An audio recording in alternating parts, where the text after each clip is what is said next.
and welcome back to Area 51 and a half, where we talk about all things science fiction, fantasy, horror, and pop culture. I'm your host, Spooky Uncle John. With me, as always, are my Millennial Falcons. Snyderman 501, Nick Snyder. And Wren, a.k.a. Pyre Lily. You sound unsure as to who you are, Wren. I forgot who I was. It happens to the best of us. Nick, remind our aliens how they can get a hold of us. Oh, you can find us on Instagram, TikTok, Twitter, X, Twitter X, Twix. Peanut butter Twix. Elon Musk's playground. I don't know at this point. At the Area 51H. You can find us on Facebook by searching for Area 51 and a half. And don't forget to check out Area 51 and a half on YouTube. And of course, on our brand new Patreon page, where you can become one of our official aliens and get some real nice goodies as well. Oh my gosh, I don't know what Mr. Musk is thinking. I don't think he knows either. Because you know what? Here's the thing. I saw that on the news tonight. That's how worthy it is. It's on the news that, you know, the little birdie's gone and the X is there. And it's like, why would you, dude? Seriously. I love the birdie. I don't know. And Zipper pointed this out. It sounds like an adult website. Yeah, good point. Why? Good point. Why? Or it sounds like, you know, Jason X. Yeah. Fast and Furious X. Fast X. Whatever. I don't know. Insomniacs. I've got my opinions on Elon Musk. None of them are very good. This is turning into a debacle. A legitimate debacle. Whatever. You know what? I'm not on it enough to even worry about. But I want to show you guys this. Oh my God, I love it. This little devil is what it's called. And aliens, what it is I picked this up. It was just a fun little $5 thing. I don't drink at all, but I had to have this. It's this cute little bottle opener. Looks like a little devil, you know, all red and everything. He's got a little mouth there. And what you do is you slam his little face onto the pop bottle and yoink it open. And then he's also a wine stopper. So you stick, it's technically his legs, but I think of it as his butt. You stick his little butt in the wine on top of it to keep it fresh. It was $5. I had to have it. I'll never use it, but I had to have it just because that's the cutest thing I've seen in forever. That is adorable. That is adorable. Right? I do love that. Nick, before we get to your roundup, this blew my mind. There is a series on history. Right. And it's the foods that built America. It is one of the most fascinating docu-series you'd ever want to watch. It's just amazing at how long some of these companies, like they were established like in the Victorian times almost, right? It's just amazing how long some of these companies and some of these foods have been around. So it's really cool. Let me ask you, what did you have for breakfast this morning? McDonald's. Sorry. Typically, what would you normally have for breakfast? Cereal. Right, cereal, whatever, right? Yeah. Would you ever thought to have had country squares? What are country squares? You've had them, I guarantee you have, just what under a different name. Post Country Squares was promoted before Pop-Tarts. The guy was working for Post. He invented country squares, basically Pop-Tarts. Post made the screw up of advertising their country squares before they were ready to hit the shelves. And the good folks at Kellogg's went, oh yeah, can we do this faster? Can we get it out before them? Because there was nothing proprietary. And they went, sure we can. So they hired this guy, comes in, recreates country squares, decides that they can't obviously call it country squares, Pop-Tarts, but because they pop up. But that's why I thought they were called Pop-Tarts, right? Because it's fun and they pop up under the toaster. Nay. No. Oh, really? They were so named because at the time Andy Warhol's pop art was really popular. Oh. So they wanted to buy into the whole Andy Warhol scene at the popularity of Pop-Tarts.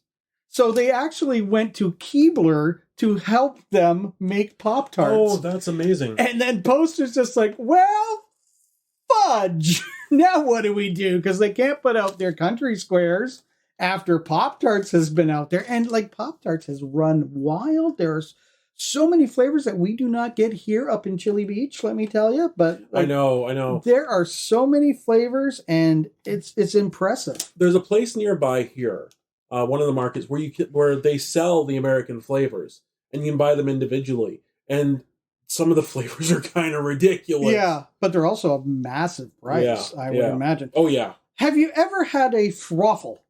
A what? A froffle. No, I can't. Yes, you have. Okay. You have had a froffle. What? Because- Sorry, hang on. Are you saying froffle or fruffle? Froffle. Froffle. Okay. Froffle. Yes, you have had a froffle. You just know it by a different name. And pray tell, what is that name? Lego Maegos. Really? Yes. Oh, that makes sense.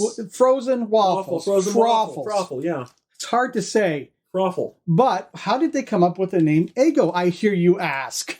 Well, did you know that the Eggo company existed before their frozen waffles? No. It was a mayonnaise. Your kid. That makes so much sense. Yeah, because mayonnaise is made from eggs, right?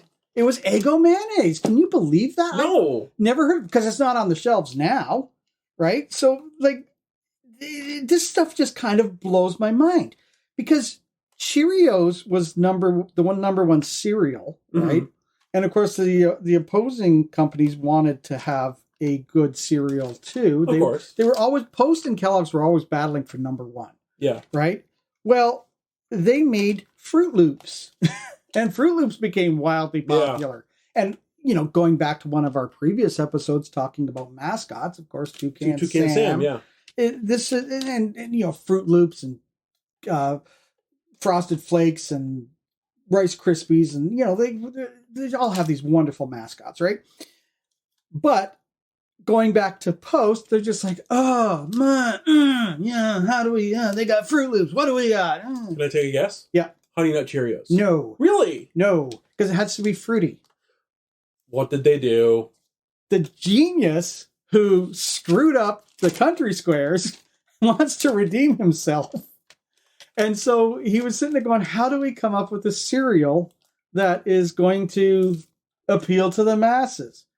Why reinvent the wheel? He took a bunch of leftover crumbles from cereal, made it all fruity. Fruity Pebbles? Fruity Pebbles. Oh my God. That's how Fruity Pebbles were born, because they look like pebbles. Now, of course, they wanted to sell this, right? And cartoon characters, Tony the Tiger, Toucan Sam, Diggum, the monsters from, they're all big things, right? Why reinvent the wheel? Flintstones. They tied into the Flintstones. Yeah. And you know what's interesting about it? Ratings for the Flintstones at that point were starting to dip, and Fruity Pebbles shot it up. Because you can now eat a bowl of Fruity Pebbles while watching the Flintstones. That's You good. get your own little bit of bedrock. I feel like there's a movie in there somewhere about a guy screwing up at a cereal factory and then redeeming himself entirely. Yeah, and we just talked briefly about the monster cereals, right? There's a new monster. It's a couple of years now, but I didn't know this. I mean, living up here in the wasteland that is the North, we don't get this stuff. There is a Carmella Creeper, female ghoul kind of monster cereal. And what's I assume it's caramel. Yeah, I was going to say probably it's like some sort of caramel crunch. But Yeah. I'm sitting there going, but whatever happened to the Fruit Brute? Bring him back. Bring him back. So I mean, that's kind of cool. Yeah, new monster in the works, and that's what's been keeping me busy. On that note, it's time for Nick's Pop Culture Roundup. All right, so before we get into it, San Diego Comic-Con just finished up, and there a lot of news dropped. And first and foremost, I'm going to talk about something I know you're going to like. There's a new comic series coming out, Justice League versus Godzilla versus Kong. Oh yeah! All right, so it was announced on the first day of San Diego Comic-Con. The collaboration between DC, Legendary Comics, and Toho International will be written by Brian Buccellato and with art from Christian Ducci and Luis Guerrera. all mainstays at DC now. They've worked on The Flash, they've worked on Batman, a whole bunch of different things. I am so excited for this. I have questions. So many questions. So from what I understand, the series starts with Superman. Just enjoying a day off when a rumble erupts through Metropolis as Godzilla comes up through Metropolis Bay, and it goes from there. I'm excited. Honest to God, if this ever gets turned into a movie, I am there. You know, the Bat would have to sit there at some point and go, I'm out. Oh, I was going to say it already did. I mean, there's the Ultimate Showdown of Ultimate Destiny, which has Batman and Godzilla already in it. And Abraham Lincoln, but anyway.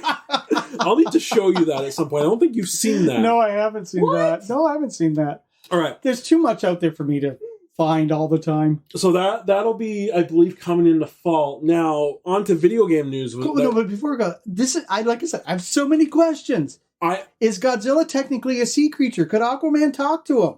That's it. Well, here's the thing. There's going to be some kind of multiversal rift. So maybe not, because he's from another universe. Oh, okay. Well, you know, Super Friends, they went to other planets, and in Aquaman, as long as they're in the water, he can talk to them. Fair enough. So video game news. Mortal Kombat, the new Mortal Kombat game comes out very soon, and they have announced 3 of the guests.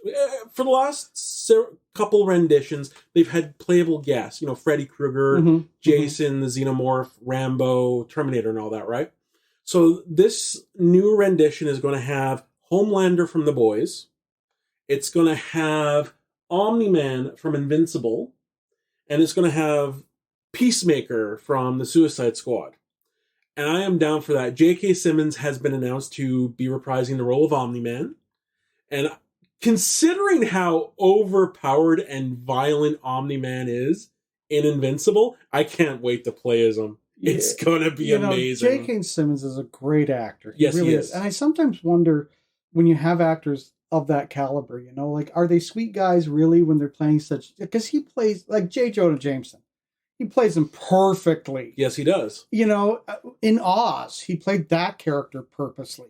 Or I can't talk. Perfectly? Perfectly. Yeah, there you go. You know, in... the name of the movie is escaping me, where he won his Oscar with...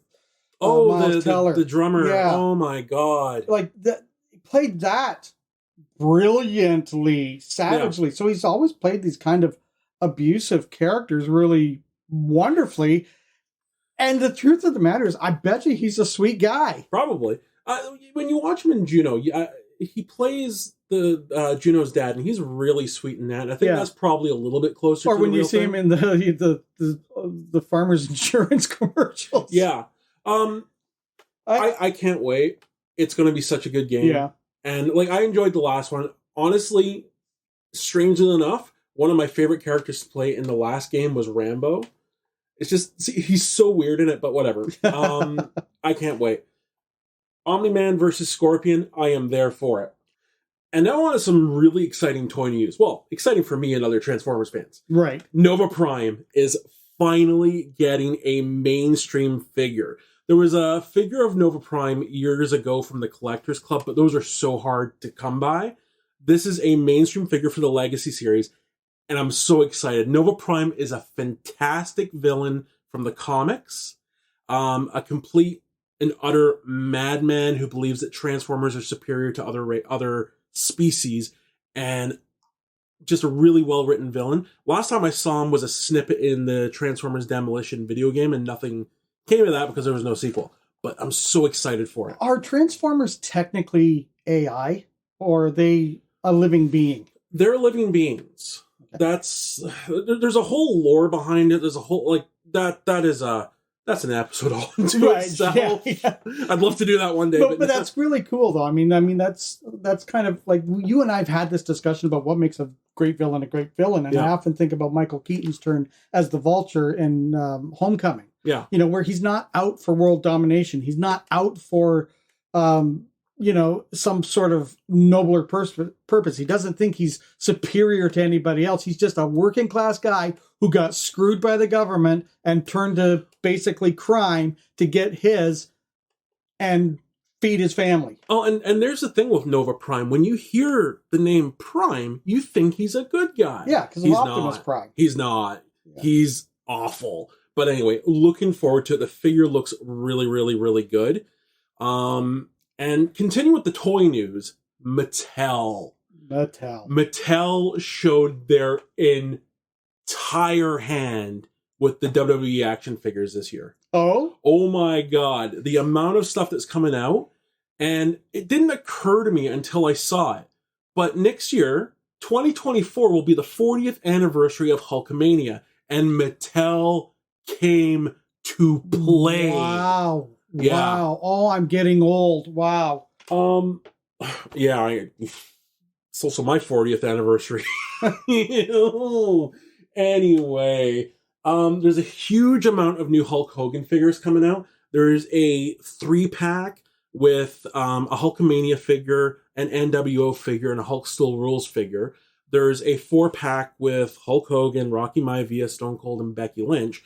There is a Sugar Lips figure coming out from Rocky 3. There's an AWA Hulk Hogan. There's so many. Next year is going to be a good year to be a Hulkamaniac. Yeah. Well, yeah. I mean, we'll have to dedicate one of our episodes next year to that. That's going to have to be a thing, yeah. Because Hulk Hogan, like WWE's going to be all over that next year. Oh, yeah. With the 40th anniversary. And yeah, it's going to be huge. It's going to be massive. Speaking of Mattel. Oh, yeah. Speaking of Mattel, that's one of our main topics today because there's a certain blonde out there who wears pink who is just burning up the cinemas right now. And she comes from Mattel. Yeah. So Mattel has been huge for years. You've got, for me, it's always been Mattel and Hasbro are to each other what Pepsi and Coke are to each other, right. What Ford and GM are to each other, what Burger King and McDonald's are to each other, right? Both huge toy companies worldwide. And if it's not Hasbro or Mattel in other countries, they have subsidiaries in other countries. But you know what's interesting about that is when I think about the two toy companies, when I think about Hasbro, I think about board games. When I think about Mattel, I think about dolls, particularly Barbie. Yeah. But as where both companies exist, both companies have dolls, both companies have action figures, both companies have board games. Scrabble is Mattel. Yeah. It's really neat how they intersect with each other. Actually, strangely enough, something that I found out is in the late 2010s, Hasbro was going to acquire Mattel, but that fell apart.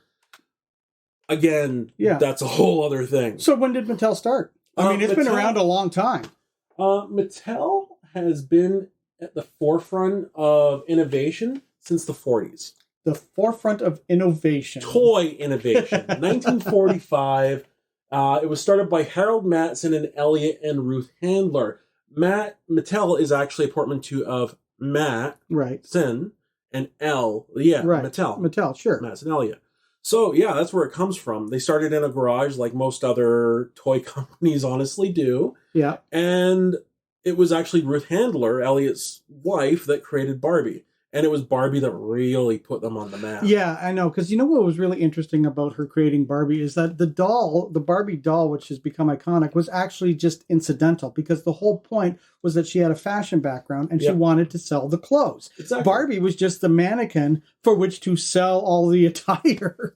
Now, Mattel has had a lot of some of the most memorable and endearing and enduring toy lines over the years, whether it be in-house creations or licensed stuff. Like the list of in-house creations that has gone on to become a part of the pop culture pantheon is huge. You have stuff like obviously Barbie, Masters of the Universe, Big Jim, American Girl, Polly Pocket, Hot Wheels, the Magic 8 Ball. Like the list literally goes on and on. Apples to Apples, and even more recently, Monster High. Yeah. Like the list of stuff that, that's not even scratching the surface. Yeah. The list of stuff that Mattel has brought to the public over the last several decades is huge and continues to grow. Well, let's stop for a minute and talk about Big Jim. Because obviously people of my generation, particularly boys, are going to know about Big Jim. Yeah. But I don't know that the entire listening audience, our entire alien species out there, is going to know about Big Jim. Yeah, you're right. Like, I didn't find out about Big Jim until I started looking into toy history. Right. And it really shocked me that it existed. And let me tell you, there was nothing more fun than getting some Big Jim stuff as a boy. You know, Christmas, like when we got the Big Jim rescue rig, that was everything. That was life. It was one of my favorite toys in the 70s. Again, I've looked through some of it, and some of the toy sets that I had looked massive in comparison to some of the stuff that I had. And the idea of it is it was a Barbie-sized action figure. Yeah. And he came with these massive trucks and rescue copters. Yeah, Big Jim was basically Barbie for boys. Yeah. And he even had like different clothes and stuff. Yeah. Yeah. And let me tell you, just personal anecdote, let me tell you, because there was a lot of girls in my neighborhood when I was growing up, I had Big Jim in the rescue rig. They had their Barbies. Aliens, I'm here to tell you, Barbie got into so many messes growing up that she needed to be rescued from. Car accidents going over the cliff, fires in the Malibu Dream House. I'm telling you, it was Barbie in trouble and Big Jim to the rescue. That's how we managed that little bit of growing up. So, and what I noticed with Big Jim is there's definitely a kind of congruency with Big Jim and some of the popular TV shows that were on. Yeah. In the 70s, like obviously the big truck is a riff on BJ and the Bear and stuff.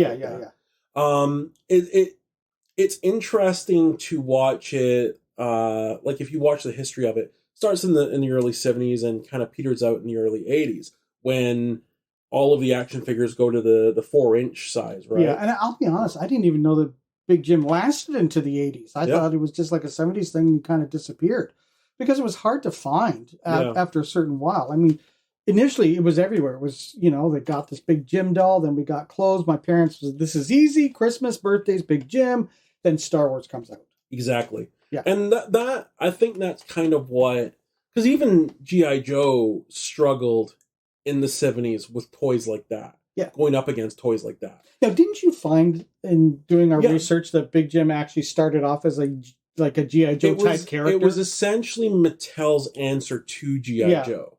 Because Hasbro had G.I. Joe and it had all the clothes and the war stuff and all that. Well, Mattel went, well, we need this. We need something like this. So instead of making him a soldier, they make him an adventurer. Yeah, because there's like that whole G.I. Joe situation prior to the G.I. Joe with Cobra Commander and all those sort of things that we know, where they were huge dolls, and had a very different aesthetic, very different characters. Yep. And that's another reason, when you think about it, that's why Mattel went with the adventurer character, because there was such a bad outlook on G.I. Joe during Vietnam. Right. And that really hurt Hasbro as far as that went, which, fair. But, yeah, so they made this adventurer character as kind of their answer to, and the character just kind of endured for about 12 or 13 years. Yeah, and it was a smart move. Yeah, absolutely. This adventure, I mean, because here's the thing. Like Barbie taught girls. Now, let me backtrack here. There's this big debate going on about the feminist movement with Barbie and not Barbie, right? About what she represents, what she doesn't represent. What was interesting is in doing our research, I listened to an interview with this woman who is basically a feminist and a feminist writer. And she wrote a book about Barbie. And people were like, you wrote a book about Barbie, you, this huge feminist writer and everything. She said, you have to understand, Barbie is an inanimate object. She represents nothing. She only represents what you ascribe to it. And she said, and as far as that goes, she has been at the forefront of being an astronaut. She's been a doctor. She's been a nurse. She has been a teacher. She has been all these things. So what she actually does represent is the fact that girls can grow up to be anything they want to be. And there was the same kind of aesthetic with Big Jim, because Big Jim had the rescue rig. There was the fire department. There was, all these different clothes. There was medical things. So in a way, Big Jim did the same thing for boys.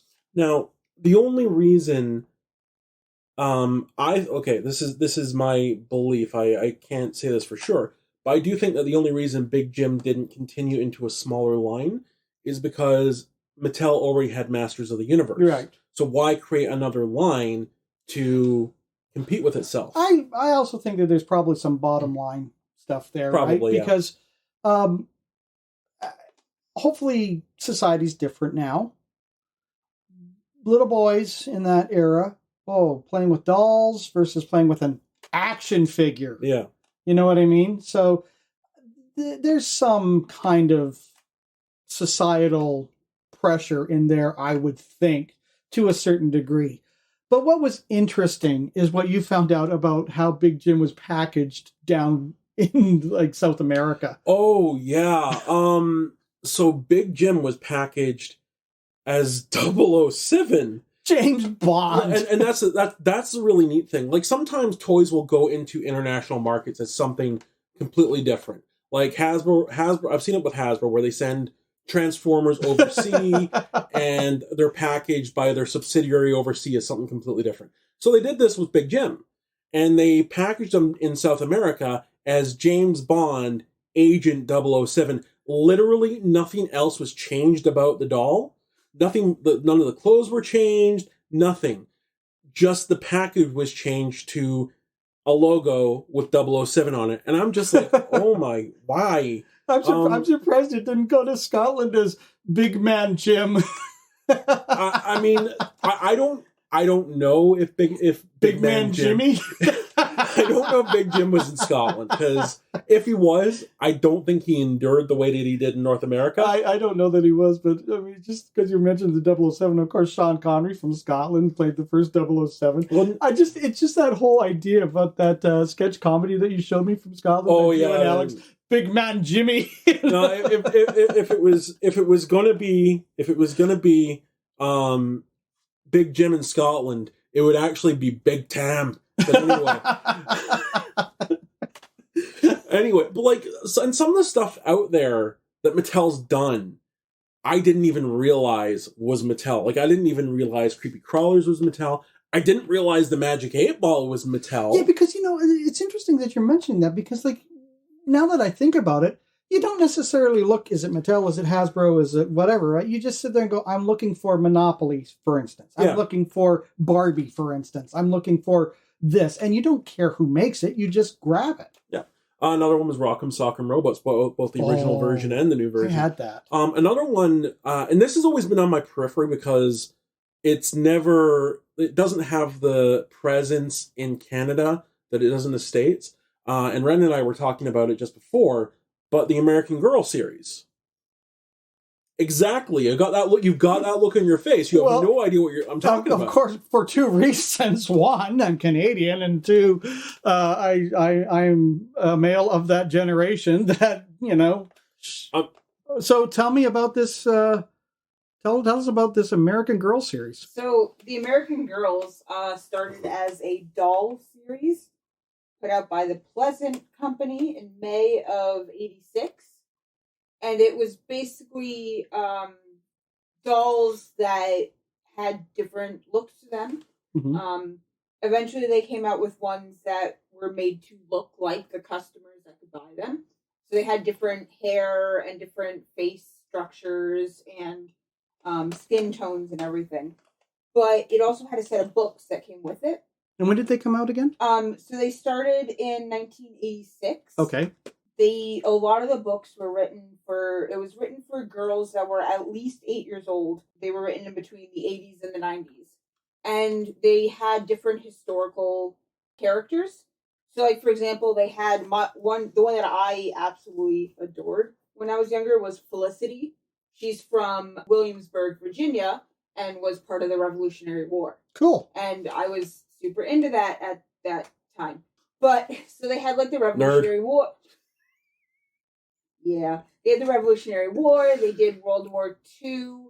They did World War I. They did the Great Depression. And it was basically books that told the stories about these girls. They were, like, young, and basically the stuff they went through. So some of the stuff, the topics were, like, child labor, poverty, racism, slavery, war, and how they dealt with it. And like, this is the thing. I only know about American Girl dolls because of looking through toy history, right? Yeah.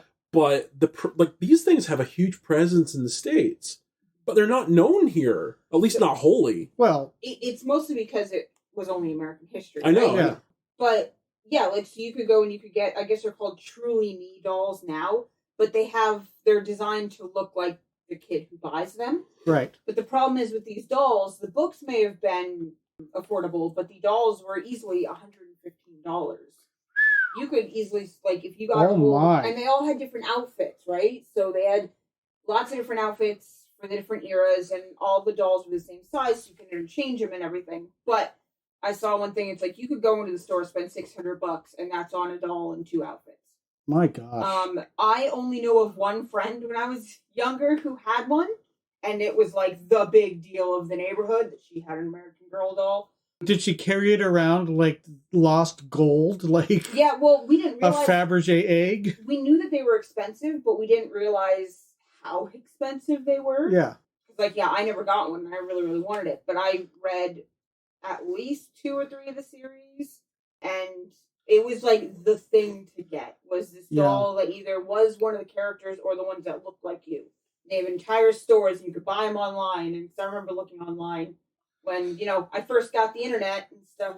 I guess in the 90s. that's really kind of my only problem with toys is how expensive they are. Yeah. These were really, really well made, though. Like, Yeah. No, I get that. It's just, a toy is there to, listen to me sounding all like Santa Claus. A toy is there to bring a child happiness. What good is a toy if it's not played with? Exactly. It was, we played with it. We did all kinds of stuff. We didn't treat them like Barbies, but we still, played with it. But as a man in my 40s, I can attest to that. But anyway, another thing with the American Girls, like, there's an entire movie series done by Hallmark on them. Like, yeah, and apparently in February of 2019, Mattel Films and MGM released that they were going to do a bunch of live action movies based on the dolls. Yeah. And their storylines, like the plots, because they had a lot. Are they still around, or was it just that? They're mostly, I guess they're still coming out with the characters. Okay, well, But, interesting. Yeah, That's really interesting. Definitely an American thing. Yeah, I would think so, but because I've never heard of it. I thought it was a neat little anomaly in pop culture to have something, and again, it's huge in the States. It's such a big pop cultural thing in the States, but not present anywhere else, which is kind of weird for the States because everything kind of leaks out of the States. Well, yeah, listen. When we started talking about Pop-Tarts and all the different flavors and the Reese's peanut butter cup Pop-Tarts, that, like, here you can get strawberry, you can get raspberry, you can get chocolate. That's about it. Ho, ho, ho, ho, ho.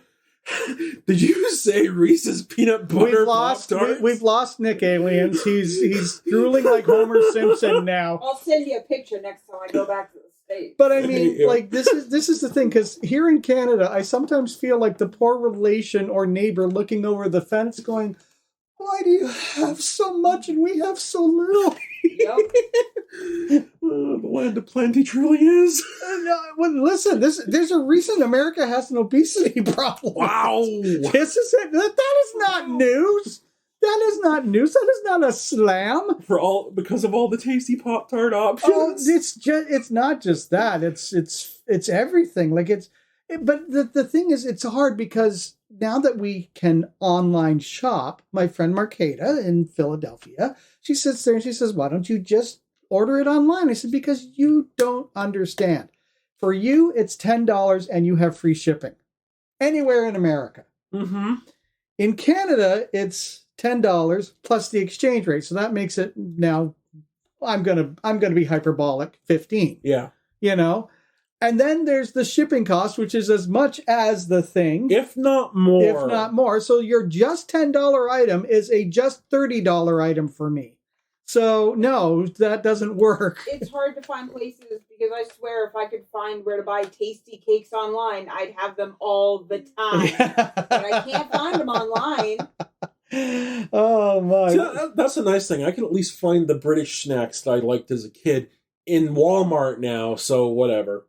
I'm happy. But going back to Mattel, one of the things I found, like I knew about this growing up because Barbie advertisements were on television all the time. She's been the it girl since she came out. I've like watching Saturday morning cartoons. You had Transformers ad, you had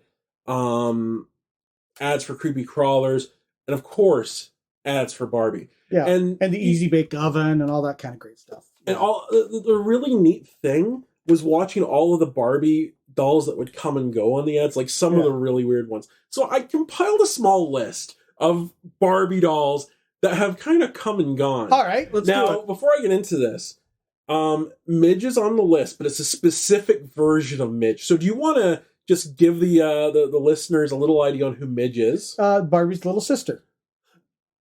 Midge is actually Barbie's best friend. Oh, Barbie's best friend. Yeah. It's Kelly who's her sister. Yeah, Kelly's the sister. Sorry. Who has... Midge is Barbie's best friend. And Kelly has come and Next gone. to Ken. Come and gone all throughout the years. Midge was actually released alongside Alan so that Midge was the more normal best friend who the girls could... Who the blankety blank is Alan? Exactly.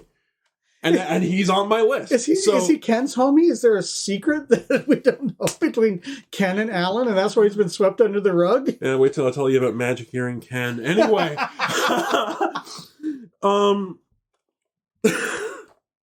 Oh my god, I've lost it. Okay. I derailed Midge's train of thought. Midge and Alan were designed so that Barbie and Ken could go out on double dates with their best friend. Okay. All right. Gotcha. So getting into it, Alan was Ken's best friend, and that was the hook.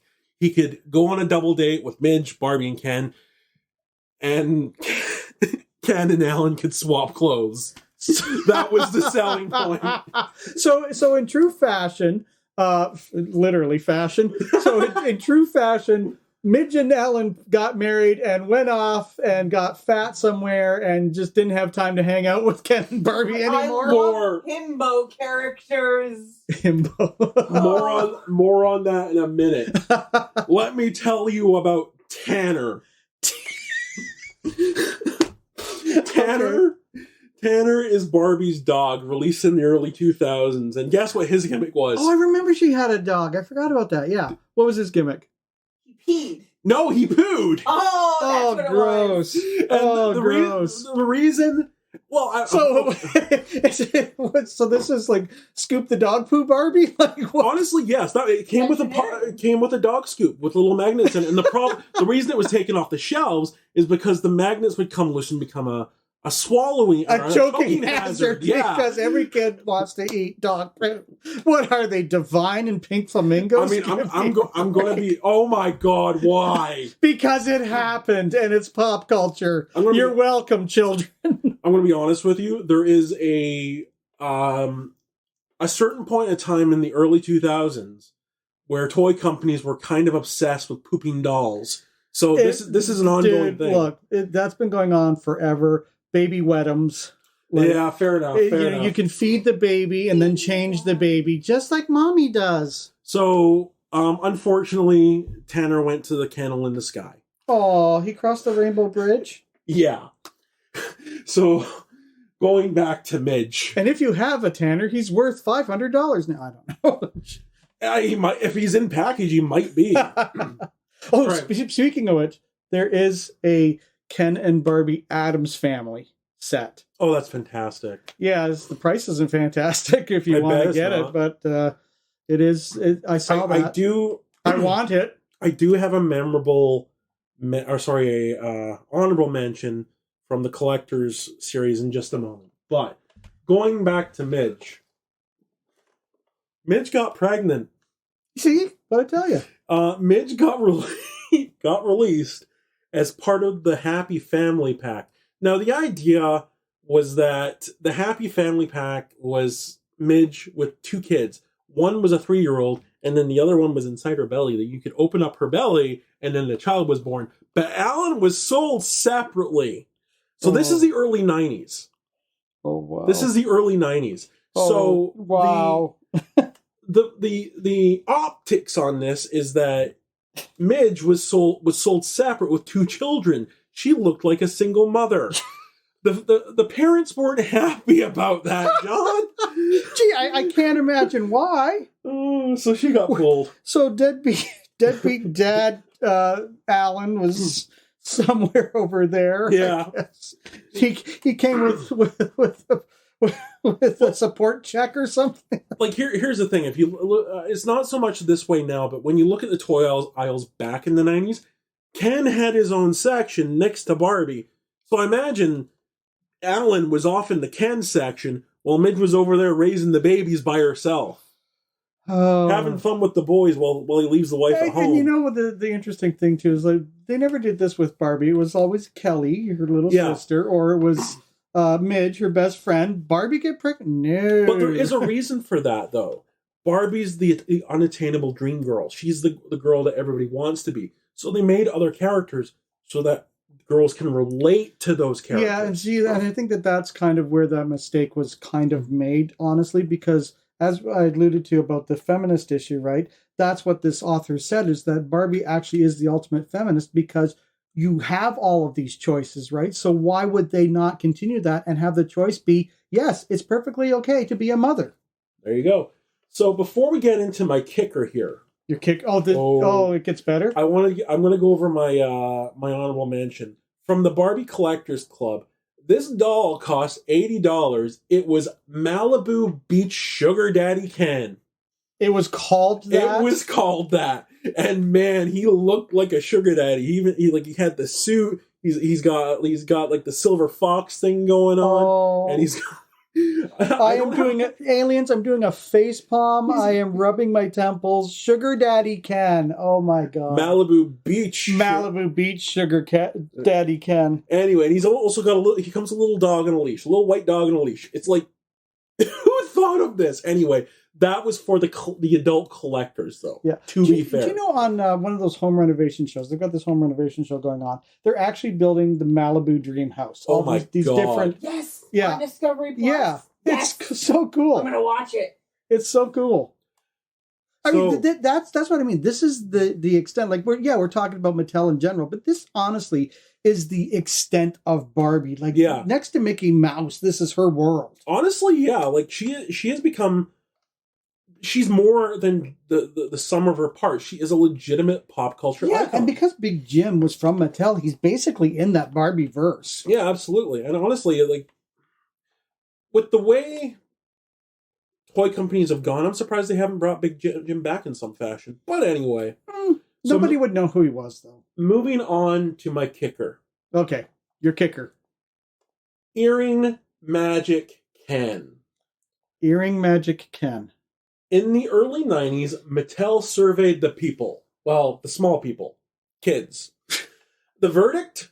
Ken just wasn't cool enough. So they released Earring Magic Ken. He came with an earring.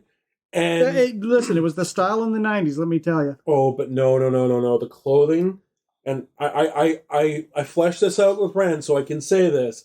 He was so queer-coded, it upset the parents of the early 90s, and he found himself yeeted into the annals of long-lost toys. He came with a lavender mesh shirt, a leather vest, and the tightest pair of jeans you will ever see. Okay, so either one of two things happened. Either the person in charge of this was over the top flaming, you know, and I'm not, this is, listen, caveat, disclaimer, not an insult. As you know, alien or Galian, you're welcome here. So he was either over the top flaming or over the top out of touch. I think honestly, because this is the early 90s, right? So it was 91, 92, I think. Yeah.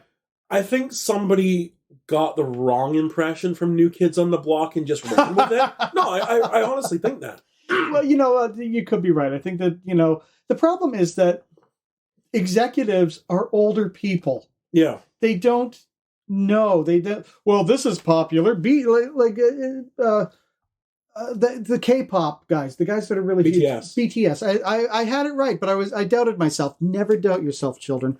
So BTS is wildly popular right now, and yet I haven't seen BTS dolls like I saw dolls from like Spice Girls and Backstreet Boys and stuff.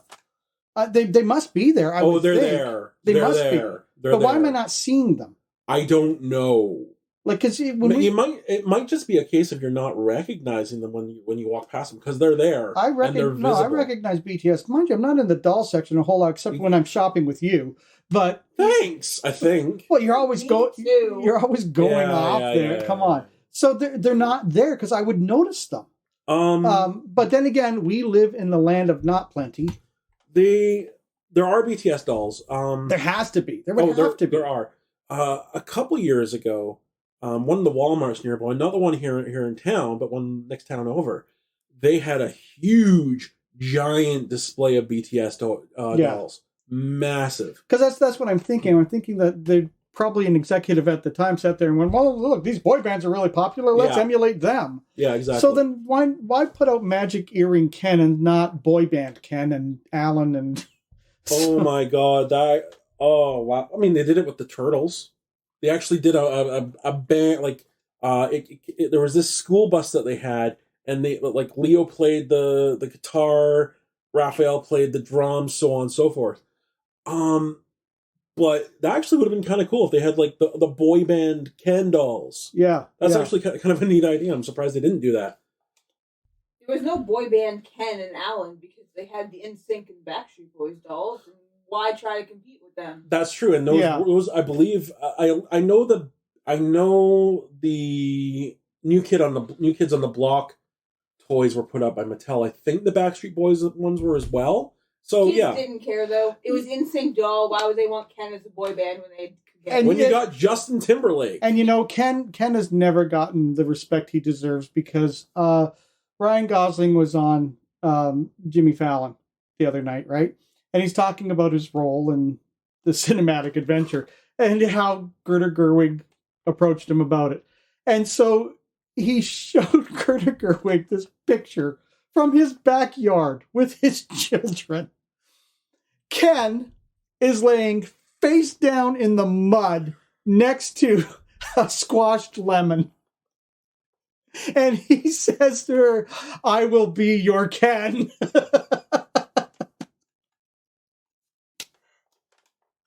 Ken has zero street cred. The poor guy. He only exists for the simple reason that Barbie doesn't roam. You know what I mean? She is loyal to that man. There has been there was a surfer. I remember him being advertised in the 90s, and he was supposed to be Barbie's cool new boyfriend. Didn't fly. No, he surfed. Yeah. Oh, I'm the one that does the dad jokes around here. You set that up perfectly. I did. Props. Hey, fist bump. Yeah. Bros here. So, looking at Mattel as a whole, though, lots of iconic characters. Yeah. Tons of iconic characters. One of my favorites of all time from Mattel was He-Man. I love He-Man. I loved watching the original cartoon, which, of course, as I've mentioned multiple times before, was made to sell the toys. Well, yeah, but in the 80s, that's how it all started. Yeah. It was all about toy. And then it just even got worse in the 80s, because or the 90s, pardon me, because you start taking hits like Beetlejuice and the Ghostbusters, you make the real Ghostbusters, you make the Beetlejuice cartoon, then you make a whole bunch of toys surrounding that. Exactly. Masters of the Universe, though, was such an expansive thing. And the thing that was the real kicker for that series, it had fantastic looking villains. Yeah. The villains were amazing. And not just the He-Man villains, but the She-Ra villains as well. Yeah. One of my favorite villains is actually from She-Ra, and that's Leech Man. Because he's a giant leech. And he squirted water, and he had suckers on his hands. Yeah, it was awesome. I don't know as much about She-Ra, but wasn't her main villain her Skeletor equivalent? Wasn't he some sort of vampire looking dude? So within the lore, Hordak. Hordak, yes. He was the one. He was Skeletor's mentor. Ooh. So that's kind of the thing that ties them in, right? There. Well, they're both on Eternia, right? No. She-Ra's on another planet. So She-Ra is He-Man's sister. Yeah, But I remember that. She was yeeted off to another planet when she was a baby. And because they only wanted the man-child to remain on Eternia and rule? Basically. No, she was kidnapped or something. I can't quite remember the lore behind it. But anyway. Younger sister? I think twins. Twins. Oh, that makes more sense. But yeah, really fantastic villains. The She-Ra heroes are a little bit to be desired, but He-Man always had, like, Orko, as far as his heroes go, Orko, Mechanic, Man-in-Arms, yep. Battle Cat. Yeah. God, I loved my Battle Cat figure. Yeah, no kidding, right? Like, seriously, that is just the coolest thing ever. And I don't care that it's a simple repaint, but Panther, Skeletor's cat, fantastic. Love that thing. Listen, too. next to Star Wars, you have your G.I. Joe. Transformers wasn't my thing, right? And G.I. Joe, this all came a little bit later, but Masters of the Universe came kind of on the heels of Star Wars when I was still into toys, right? Yeah. So they were cool. Those Masters of the Universe figures were really cool. Yeah. Highly unattainable body image wise, but really cool. If someone had He-Man's body, that dude would topple over because he'd be so top heavy. Tiny little legs. No, the legs aren't tiny. Chest. Look at them. Those legs are tree trunks, man. But the really neat thing about Masters of the Universe is that they weren't expensive. No. Even the playsets, Castle Grayskull was still in impulse buy range. Yeah. And I had Castle Grayskull, and I loved Castle Grayskull. It was amazing.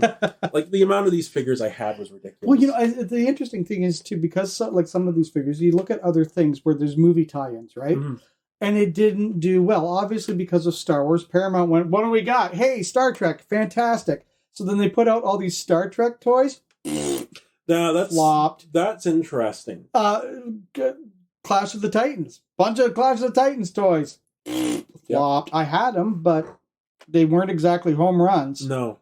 Like, for Star Trek figures, nowadays, Star Trek figures are made mostly to appeal to collectors. Yeah. Like, there are lines that are kind of simpler lines, but they're still made to appeal to collectors. Well, see, and I think that was one of the problems, right? What they didn't realize is that Star Wars has more of a family-friendly, childlike quality to it, right? It's this wonderful adventure. I'm not saying it's for kids, but there is that appeal to kids. Star Trek has always been more adult concept. Well, and there's the thing, like, with Star Wars toys, you can recreate scenes like Luke battling Darth Vader. With Deep Space Nine toys, no kid wants to recreate the scene where Sisko is talking to himself about whether it's right to kill someone. I'm not even talking about that. I'm going back to Star Trek the motion picture, right? I'm being hyperbolic. So, like, what are you going to do? You're going to take that little Spock figure and it's like, okay, put on some colored flashlights and move him through here as he's having this existential crisis with V'ger, as he's trying to mind meld with a satellite. I always made my Data toy play with my Toby from Thomas the Tank Engine toy. Like, that's what I did with him. But listen. With my Star Wars figures, they weren't even the characters. They were like me on an adventure. Yep. I had Geordie LaForge, and the first thing I did with Geordie LaForge, I ripped his visors off because I wanted to see what his eyes looked like. So you broke your toy. Yeah. Good for you. Good for you. Well, aliens, that's all the time we have for this episode of Area 51.5. Nick, remind our aliens how they can get a hold of us. Well, you can find us on social media, Instagram, TikTok, and whatever Elon Musk is calling Twitter nowadays, at the Area 51H. You can search for us on Facebook for using Area 51.5. And, of course, check us out on YouTube and our Patreon. Aliens, we have made a very important decision here at Area 51.5. And it has to do with the fact that it is summertime. We've been going at this for 2 seasons now, haven't we, Nick? We have. And it's been an absolute joy. Don't worry, we're coming back in September, but we have decided that we're going to take the rest of the summer off and enjoy ourselves. Take a nice little break. I'm sorry to our number one alien, Don. This may cost my marriage. I don't know. Oh, geez. Andrew, I can finally go golfing.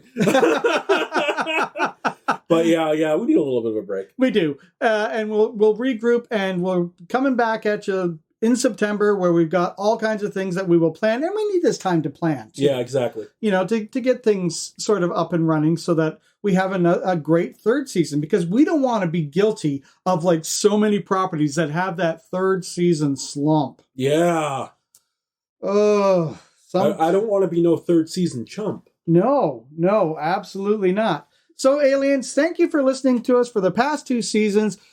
This is Spooky Uncle John signing off for Snyderman 501, Nick Snyder. and our Techno Mage. Hi, Louie. Thank you for joining us on our landing pad, aliens, and we'll see you next season.